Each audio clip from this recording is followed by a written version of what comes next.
There are a lot of relics in this game. If you're interested in being the boss as fast as possible and speedrunning the game, I'm here to tell you which relics are the best, which ones I'll always grab, and which ones I will always skip. Starting off, we've got Bittersweet Cake, so heal 2 HP at the end of a battle. We're going to set this one right off at B, and this does kind of fill that role of trying to keep you alive. Generally, in a speedrun, you will be taking more damage throughout that run than 2 HP. You're not going to be defending a whole lot. So leave this at B. Blinding Light Bulb. So this deals 2 damage to all enemies when a flash dice is used. Flash dice are always good, so anything that works with flash dice is pretty good. You know, extra damage is extra damage. However, this doesn't exactly deal a ton of damage. This can be useful for floors that have multi-attack grubs or something where the attacking, even a small attack does something. There's no obvious synergies, so we're also going to put that in B. Alright, Blindfold of Rage. This turns all your attack dice to cost 0 energy. You cannot change your target. The target's just determined randomly. This is actually going to be our first F. Attack cost is very nice. You do a lot of attacking in a speedrun, but it is more important to be able to choose that target. Targeting is such a huge part of a speedrun strategy. You have to choose which enemies to kill first. You have to prioritize which enemies. This is a speedrun ender. So Fang, I remember it as being bugged, but I recently found it does work. Every time you attack, it heals you back 1. So this is very nice, especially paired with some of the other relics on here. I'm actually going to put this at an A. Speedrun, you're attacking at least every turn, usually. Sometimes multiple turns if you have flash. So this is going to be giving you a lot of health back per turn. And the only reason it's not higher, you'll see later. You'll see later the reason why it's not. All right, Bucket of Paint. This one's actually got some bugs in it right now. For a speedrun, however, I don't find I'm playing a lot of dice on the board. Best case, I forget about it and accidentally do it, and worst case, it just does nothing. So I'll put this in C. Bullseye. This is one that I've gone back and forth a lot. Whenever you place die on those 2 spots in the middle, this doubles the value. Not the base value. Whatever you're boosting, whatever else is going on, it just takes that and doubles it. The flip side happens on the corners, and by corner I mean edge, the edge of the board. There are a lot more spaces on the edge of the board than so that halves all the value of the dice you place on the edge. This makes this Scorpion boss battle tricky because if you want to try to target that rider, there is a higher percentage chance that opening spot is going to go along the edge than the center. I'm still putting it at S. This is just doubling damage. You've got a lot more floors leading up to the Scorpion. So if this lets you, take 1 fewer turn, if this saves you 5 seconds of floor, it might be worth a slightly slower boss in exchange for that. You could probably make up that time. You can also just steamroll the boss, so double your damage, especially if you got some synergies. This synergizes really well with Mark of the Chosen. So you just place and flash. You just place 1 dice in the middle, and all of a sudden the single die is doing 30 some odd damage. Chocolate Muffin.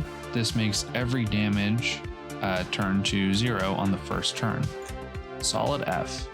This wastes that first turn, and in a speedrun you don't want to waste any turns, much less the very first turn of every floor. So we'll leave that there. Comfy Couch. This gives you some passive healing, but only if you have block remaining on the following turn. That gives you a +1 heal. I don't think it hurts anything, and if you're aware of it, it doesn't really take much time just to throw an extra block on there. You really don't want to be spending time blocking those, so I'm going to put this at a C.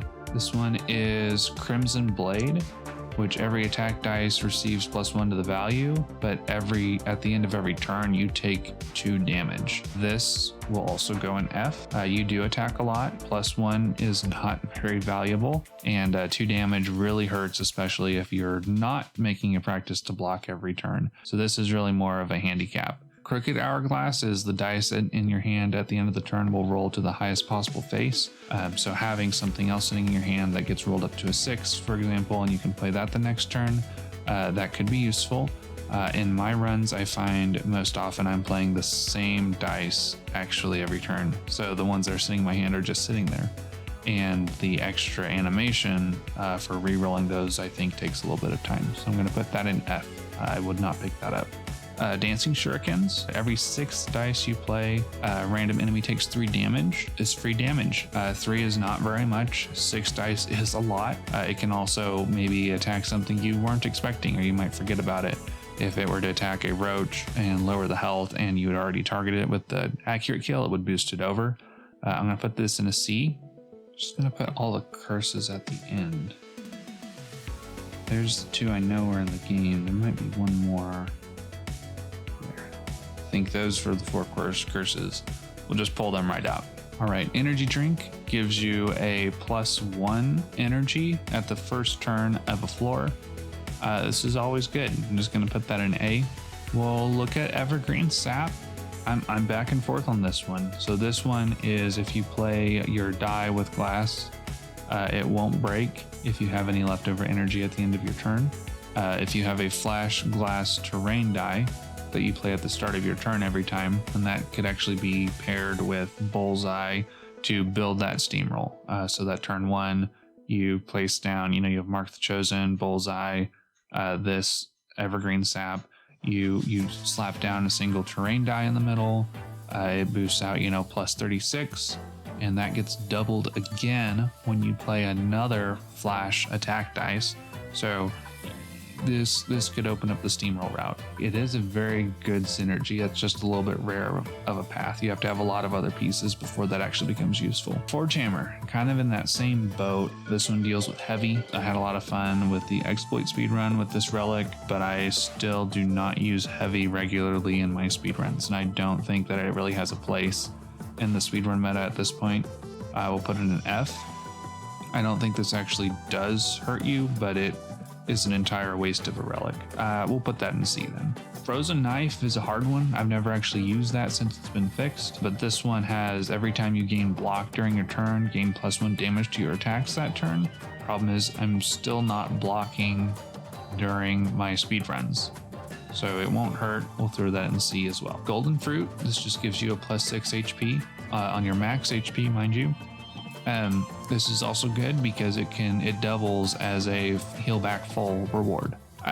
In max HP has a slightly different role in this game versus prologue. The 2 bosses in prologue were very punishing. Like the bee, if you didn't have more than 20 max HP, it would kill you on a speed run, without a heal die or whatever. But part of the meta right now is you're blazing through floors. Your HP is slowly going down. This is a good one-time boost. We'll go in A.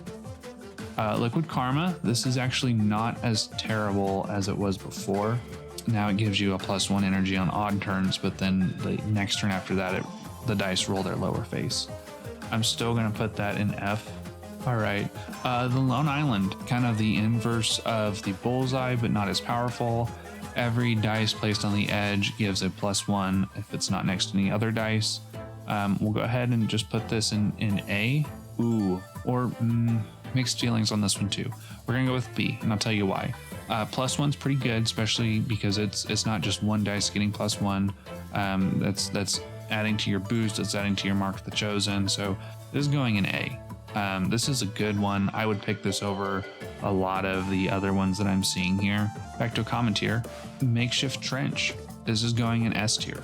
This is one of the best early relics you can get. Going to give you block at the end of every turn. So this lets you ditch that block. This lets you don't have to focus on block or block at the end of your turn. Just play down your attack, and then you've got 3 or 4 defense every single turn. There's nothing that this doesn't work well with. And in fact, with things like Raincoat or Prismatic Mango or Melting Knife, this just works all the better. Mark of the Chosen. To the surprise of no one, this will go in S tier. This triples the base value. It's actually not as strong of a multiplier as the Bullseye when you think about it, but those 2 together are absolutely insane. And that's where you put down, you've got multiple flash in your hand, you've got your terrain that's also flash, you're just throwing those in the center, and those numbers get really, really big really fast. And I can't overstate how well this synergizes with Flash. With Flash, you're just dropping down basically 1 dice anyway, and that just triples it. Medieval Scope. This is distracting. I have used it before. It's a thing. You do accurate kill. You can accurate kill on a speedrun. You can take the slight second and just drop down a 5 rather than a 6. 5, but it's overall distracting. Put it in C. Melting Knife, S tier. Back to the idea of those early relics. It's supposed to keep you alive. This helps you regen health, which Makeshift Trench does not do, but also does give you defense at the same time. So that's going to be 2 every time you attack. Then add in your flash attack on top of that. And it's not just, a health and then a block at the end of every turn. You're going to get 2 or 3 health and block at the end of every turn.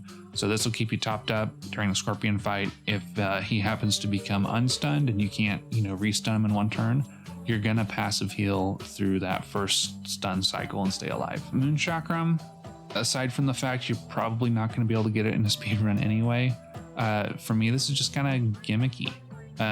So this increases your max hand. It also helps you draw 1 more. Then every time you draw, it deals a damage to all enemies. This really has its place more in Endless than a speedrun.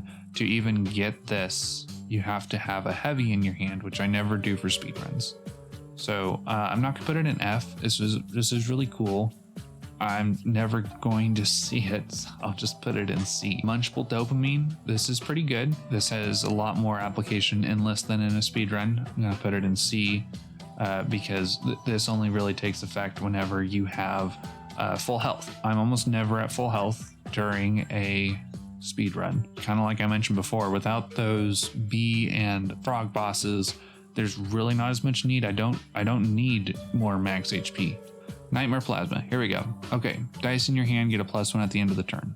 The dice reset after use. Besides this being bugged right now, which I'm 100% confident it is, either it's a visual bug or it's actually bugged, doesn't hurt anything.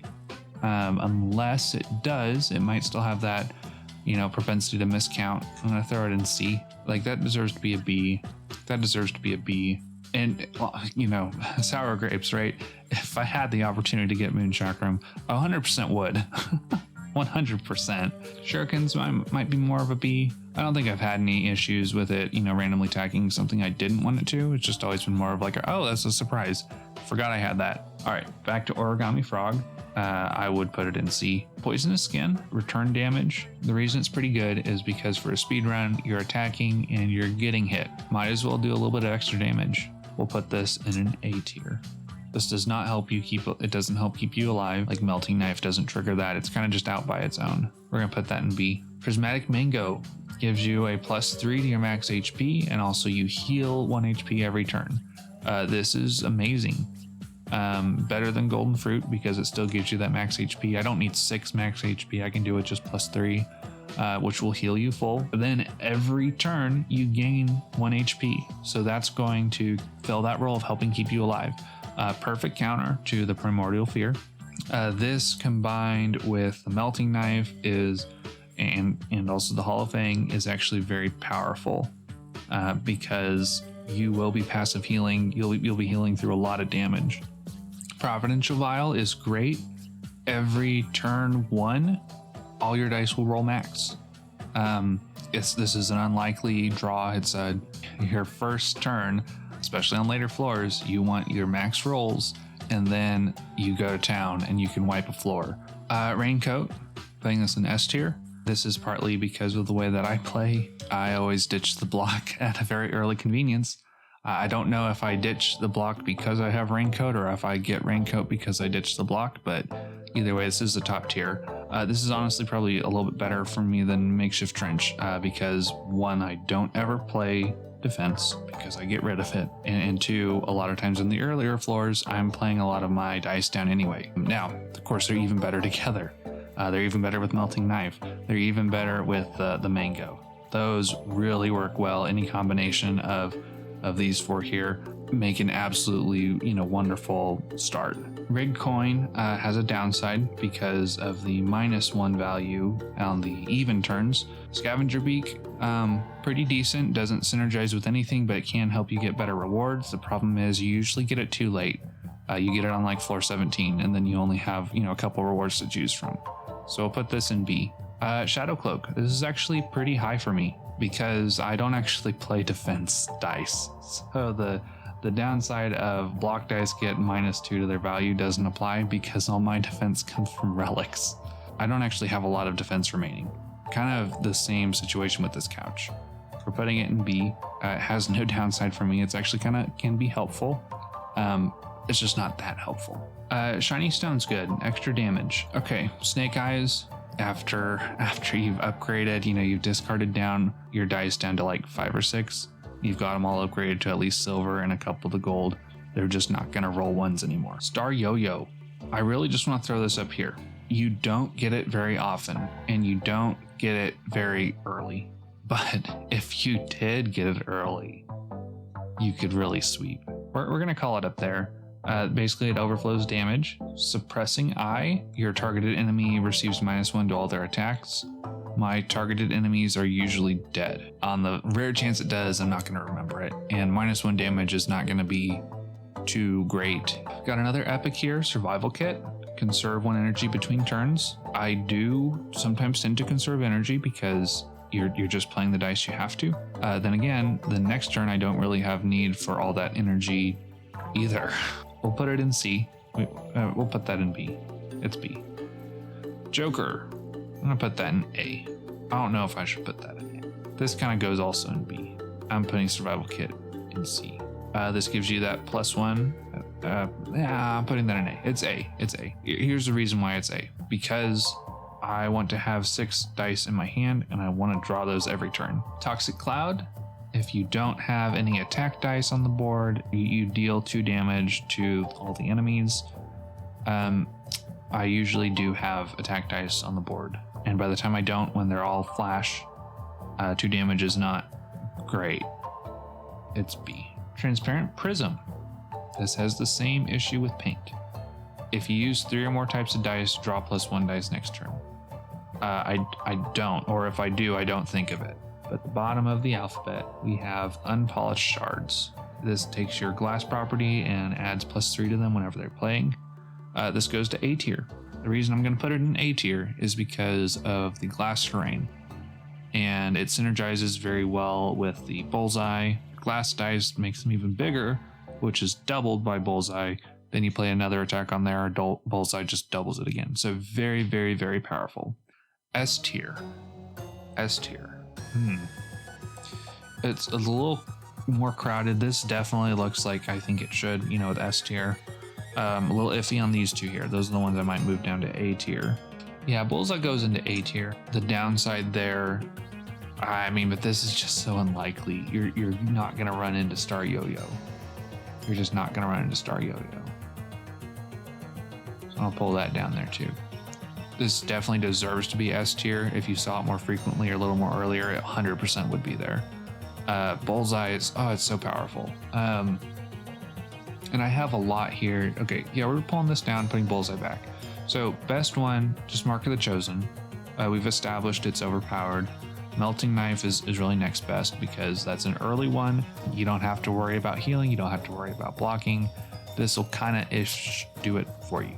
These 2 are really tight. And put Raincoat up here because that's another one you could almost interchange these 2 really, because 3 block is really 3 temporary health. You just have to find another way to regain that health, which is going to be your Prismatic Mango. Bullseye, here we've talked about to death. This is so powerful. Those are the only ones we're ordering. This is my top 5. Definitely my top 5. These are not ordered, but these are all A tier. Or are they? Energy Drink is not A tier. I might pull both of these down to B.